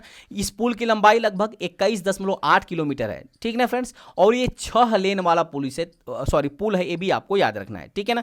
अच्छा, समुद्र के ऊपर लगभग 16.5 किलोमीटर तक समुद्र के ऊपर बनाया गया है, जबकि जमीन पर 5.5 किलोमीटर ये बनाया गया है, ठीक है ना। इस पुल का नाम पूर्व प्रधानमंत्री अटल बिहारी वाजपेयी के नाम पर रखा गया है। यह पुल जो है ना फ्रेंड्स, मुंबई के सेवेरी से शुरू होता है, जबकि उरण तालुका में नेहवा सेवा तक समाप्त होता है, यानी कह सकते हैं कि जो मुंबई सेवरी से नेहवा सेवा को जोड़ने का कार्य करता है। अगला प्रश्न है कि सीआईएसएफ की पहली महिला प्रमुख कौन बन गई हैं? तो ये बन गए नीना सिंह, यानी इस क्वेश्चन का जो विकल्प है, विकल्प नंबर बी बिल्कुल सही हो जाएगा। बात आई है फ्रेंड्स सीआईएसएफ की, तो सीआईएसएफ का फुल फॉर्म आपको पता है, केंद्रीय औद्योगिक सुरक्षा बल होता है। यह केंद्रीय गृह मंत्रालय के अंतर्गत कार्य करती है, ठीक है ना, जिसकी स्थापना हुई थी 1969 में। केंद्रीय औद्योगिक सुरक्षा बल सुरक्षा कवच के आणविक प्रतिष्ठान, अंतरिक्ष अधिष्ठान, हवाई अड्डे, बंदरगाह, ऊर्जा संयंत्र इत्यादि सहित देश के अति संवेदनशील अवसंरचनात्मक संस्थाएं और इकाइयां शामिल हैं, ठीक है ना। अच्छा, इसका आदर्श वाक्य देखिए आपके एग्जाम में कई बार पूछा जा चुका है, तो सुरक्षा और रक्षा इसका आदर्श वाक्य है, ठीक है ना। मुख्यालय कहाँ है फ्रेंड्स? तो मुख्यालय इसका नई दिल्ली के अंदर है, ठीक है ना। चलिए आगे बढ़ते हैं। अगला क्वेश्चन है कि किस क्रिकेट टीम ने विजय हजारे ट्रॉफी 2023 का खिताब जीता है? तो फ्रेंड्स याद रखिएगा, विजय हजारे ट्रॉफी 2023 का खिताब जीत लिया है फ्रेंड्स हरियाणा की टीम ने, यानी इस क्वेश्चन का जो विकल्प है, विकल्प नंबर डी बिल्कुल सही हो जाएगा। डिटेल की बात करें तो राजकोट गुजरात के सौराष्ट्र क्रिकेट स्टेडियम में खेले गए फाइनल मुकाबले में हरियाणा ने राजस्थान को 30 रनों से हराकर विजय हजारे ट्रॉफी 2023 का खिताब अपने नाम कर लिया है, ठीक है ना। अच्छा, हरियाणा की जो टीम है फ्रेंड्स, ये पहली बार विजय हजारे ट्रॉफी जीतने में सफल रही है। तो जो भी प्रश्न में पहला और पहले आता है, तो वो आपके एग्जाम के लिए काफी अति महत्वपूर्ण हो जाता है, इसलिए ये क्वेश्चन महत्वपूर्ण है। फाइनल मैच में हरियाणा के सुमित कुमार को प्लेयर ऑफ द मैच चुना गया था, जबकि विजय हजारे ट्रॉफी को रणजी वनडे ट्रॉफी के रूप में भी जाना जाता है, ठीक है ना, जिसकी शुरुआत कब होती है? तो वर्ष 2002-2003 के दौरान इसकी शुरुआत होती है। अगला प्रश्न है कि हाल ही में किस लेखक या लेखिका को व्यास सम्मान 2023 मिला है? तो फ्रेंड्स याद रखिएगा, अभी हाल ही में जो है फ्रेंड्स ना, पुष्पा भारती को इनके संस्मरण यादें और यादें के लिए व्यास सम्मान 2023 से सम्मानित किया गया है, यानी विकल्प नंबर इसका डी बिल्कुल सही हो जाएगा। डिटेल की बात करते हैं तो याद रखिएगा, प्रभा वर्मा को उसके उपन्यास रौद्र सात्विकम के लिए 33वां सरस्वती सम्मान दिया गया। सरस्वती सम्मान 33वां किसको दिया गया? तो प्रभा वर्मा को दिया गया। किस उपन्यास के लिए? तो रौद्र सात्विकम के लिए दिया गया। लेकिन व्यास सम्मान किसको दिया गया है? तो वो दिया गया है फ्रेंड्स, याद रखिएगा, वो दिया गया है यादें और यादें के लिए। किसको? तो ये दिया गया है पुष्पा भारती जी को, ठीक है ना। बात आई है व्यास सम्मान, तो व्यास सम्मान की बात कर लेते हैं। तो पिछले 10 वर्षों में हिंदी में प्रकाशित उत्कृष्ट साहित्यिक कृति के लिए दिया जाता है व्यास सम्मान। इसमें 4 लाख रुपए नगद पुरस्कार भी दिया जाता है, ठीक है ना। रामविलास शर्मा ये पहले व्यक्ति थे जिन्होंने भारत के प्राचीन भाषा, परिवार और हिंदी के लिए यह पुरस्कार मिला था, यानी रामविलास शर्मा को पहला व्यास सम्मान से सम्मानित किया गया था हिंदी भाषा के लिए, ठीक है ना। वहीं 32वें व्यास सम्मान 2022 की बात करें तो यह पागल खाना उपन्यास के लिए दिया गया था डॉक्टर ज्ञान चतुर्वेदी को। तो ये भी चीजें आपको याद रखनी है। आगे बढ़ते हैं। अगला प्रश्न है कि किस क्रिकेट खिलाड़ी को अर्जुन अवार्ड से सम्मानित किया जाएगा? तो फ्रेंड्स हालांकि अर्जुन अवार्ड से सम्मान किया जा चुका है मोहम्मद शमी को, यानी इस क्वेश्चन का जो विकल्प है, विकल्प नंबर बी बिल्कुल सही हो जाएगा। आगे बढ़ते हैं, डिटेल की बात करते हैं। तो खेल और खेलों में उत्कृष्ट प्रदर्शन के लिए 26 खिलाड़ियों को अर्जुन अवार्ड से सम्मानित किया गया है। बात आई है अर्जुन पुरस्कार की, तो इसकी शुरुआत होती है 1961 में। राष्ट्रीय खेल आयोजनों में उत्कृष्ट उपलब्धि की पहचान करने के लिए स्थापित किया गया था अर्जुन पुरस्कार, ठीक है ना। यह पिछले 4 वर्षों की अवधि में अच्छे प्रदर्शन, नेतृत्व, खेल कौशल और अनुशासन की भावना दिखाने वाले व्यक्तियों को दिया जाता है, ठीक है ना। अच्छा, इसमें कुल 15 लाख रुपए की नगद राशि भी प्रदान की जाती है और साथ ही साथ अर्जुन की एक कांस्य प्रतिमा और एक प्रशस्ति पत्र भी दिया जाता है, ठीक है ना। चलिए आगे बढ़ते हैं। अगला प्रश्न आपके सामने, मेजर ध्यानचंद्र खेल रत्न पुरस्कार 2023 से किसे सम्मानित किया गया है? तो फ्रेंड्स याद रखिएगा, मेजर ध्यानचंद्र खेल रत्न पुरस्कार 2023 से सम्मानित किया गया है फ्रेंड्स चिराग शेट्टी और सात्विक साईराज रंकी रेड्डी को, यानी कह सकते हैं कि इस क्वेश्चन का जो विकल्प है, विकल्प नंबर डी बिल्कुल सही हो जाएगा। ए और बी दोनों को, ये दोनों खिलाड़ी जो है फ्रेंड्स, ये बैडमिंटन के खिलाड़ी हैं। डिटेल की बात करें तो मेजर ध्यानचंद खेल रत्न पुरस्कार जो है फ्रेंड्स इस बार का चिराग शेट्टी और रंकी रेड्डी को दिया गया है। चिराग शेट्टी जबकि रंकी रेड्डी को दिया गया है। खेल रत्न पुरस्कार की जो शुरुआत हुई थी वो 1991-92 में के तहत हुई थी, मेजर ध्यानचंद खेल रत्न पुरस्कार। इसके पहले प्राप्तकर्ता थे शतरंज खिलाड़ी विश्वनाथ आनंद, यानी पहले ग्रैंड मास्टर, ठीक है ना। यह पूर्व में राजीव गांधी खेल रत्न पुरस्कार के नाम से भी जाना जाता था। यह किसी खिलाड़ी द्वारा पिछले 4 वर्षों की अवधि में खेल के क्षेत्र में शानदार और उत्कृष्ट प्रदर्शन के लिए दिया जाता है, ठीक है ना। साथ ही साथ 25 लाख रुपए का नगद पुरस्कार भी दिया जाता है और एक पदक तथा प्रशस्ति पत्र भी दिया जाता है। यह खेल मंत्रालय द्वारा प्रदान किया जाने वाला यह खेल सर्वोच्च खेल पुरस्कार है, तो ये भी चीजें आपको याद रखनी है। अगला प्रश्न है कि किस हॉलीवुड अभिनेता को सत्यजीत रे लाइफ टाइम अचीवमेंट अवार्ड से सम्मानित किया गया है? तो फ्रेंड्स याद रखिएगा, ये किसको दिया गया है? ये दिया गया है माइकल डगलस को। माइकल डगलस को भी फ्रेंड्स हाल ही में सत्यजीत रे लाइफ टाइम अचीवमेंट पुरस्कार से सम्मानित किया गया है, यानी विकल्प नंबर बी बिल्कुल सही हो जाएगा। अगला प्रश्न है कि केंद्रीय जांच ब्यूरो यानी सीबीआई के नए संयुक्त निदेशक कौन बने हैं? तो फ्रेंड्स सीबीआई के नए संयुक्त निदेशक बनाए गए हैं फ्रेंड्स वी चंद्रशेखर। कौन बनाए गए हैं? वी चंद्रशेखर, यानी इस क्वेश्चन का जो विकल्प है विकल्प नंबर ए बिल्कुल सही हो जाएगा। तो ये भी चीजें आपको याद रखनी पड़ेंगी। डिटेल की बात करें तो बात आई है सीबीआई की, तो सीबीआई का फुल फॉर्म होता है सेंट्रल ब्यूरो ऑफ इन्वेस्टिगेशन, जिसको हिंदी में कहा जाता है केंद्रीय अन्वेषण ब्यूरो। यह भारत की एक प्रमुख अन्वेषण एजेंसी है, जांच एजेंसी है ना, जिसका गठन कब हुआ था? तो 1963 में गठन हुआ था। मुख्यालय नई दिल्ली के अंदर स्थित है, जो कि भारत में पड़ता है। आगे बढ़ते हैं फ्रेंड्स, अगला क्वेश्चन आपके सामने, भारत के पहले दलित सूचना आयुक्त कौन बन गए हैं? तो भारत के पहले दलित मुख्य सूचना आयुक्त बन गए हैं हीरालाल सामरिया। कौन बना है? हीरालाल सामरिया, यानी इस क्वेश्चन का जो विकल्प हो जाएगा फ्रेंड्स विकल्प नंबर सी बिल्कुल सही हो जाएगा। अगर मैं डिटेल की बात करूं तो नवंबर 2023 में हीरालाल सामरिया को देश का मुख्य सूचना आयुक्त नियुक्त किया गया। उनकी नियुक्ति प्रधानमंत्री की अध्यक्षता वाली समिति ने किया था। इन्होंने इस पद पर यशवर्धन कुमार सिन्हा का स्थान लिया है, ठीक है ना। बात आई है फ्रेंड्स केंद्रीय सूचना आयोग का गठन की, तो सूचना अधिकार अधिनियम 2005 के तहत अक्टूबर 2005 में किया गया था। आयोग का नेतृत्व मुख्य सूचना आयुक्त करता है, जो कि कौन बन गया है? तो हीरालाल सामरिया बन गए। इसमें अधिकतम 10 सूचना आयुक्त हो सकते हैं, ठीक है ना। यह एक गैर संवैधानिक निकाय है, तो ये भी चीजें आपको याद रखनी है। तो उम्मीद करते हैं फ्रेंड्स ये 81 प्रश्नों की श्रृंखला आपको काफी अच्छी लगी होगी। अगर फ्रेंड्स वीडियो की क्वालिटी, कंटेंट और आपके सत्येंद्र सर की मेहनत पसंद आ रही होगी तो चैनल को जरूर सब्सक्राइब करिएगा, लाइक करिएगा, शेयर करिएगा, ताकि जो भी मैं वीडियो अपलोड करूं उसका नोटिफिकेशन आपके पास पहुंच सकेगा। और साथ ही साथ फ्रेंड्स आप कमेंट करके जरूर बता दीजिएगा कि ये वीडियो आपको कैसा लगा, ठीक है ना। तो चलिए मिलते हैं ऐसे ही महत्वपूर्ण टॉपिक के साथ अगली वीडियो में। तब तक के लिए बहुत बहुत धन्यवाद। Thanks for watching. और अभी तक फ्रेंड्स आपने जो बिहार रिलेटेड जीके को आपने नहीं देखा है तो हमारे प्लेलिस्ट को आप विजिट कर सकते हैं। बहुत बहुत धन्यवाद।